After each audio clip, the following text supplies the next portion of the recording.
May isang misteryosong libro na nakatago sa Vatican na nagawang hulaan ang lahat ng magiging Santo Papa simula noong taong 1143 hanggang sa kasalukuyan na Santo Papa.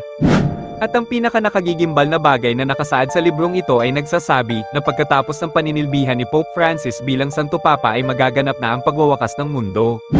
At sa mga hindi nakakaalam, makikita sa St. Paul Basilica ang pagkakasunod-sunod at mga larawan ng lahat ng Santo Papa. At makikita rito ang isang blankong pwesto ng isang Santo Papa na kasunod mismo ni Pope Francis. At ito ay tila nagpapahiwatig na ang magiging Santo Papa pagkatapos ni Pope Francis ay ang huling Santo Papa na makikilala ng buong mundo. Sapagkat makikita rito na wala nang kasunod ang blankong pwesto na ito na kasunod ni Pope Francis.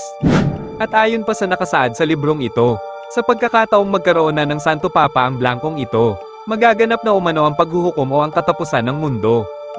Dagdag pa ng librong ito na sa simula ng panahon ng nasa gitnang Santo Papa hanggang sa huling Santo Papa ay may 442 years na nagsisilbing senyales ng katapusan ng mundo.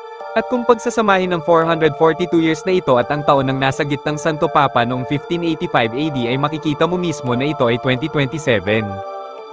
Posible kaya na ipinapahiwatig ng librong ito na magwawakas ang mundo sa taong 2027.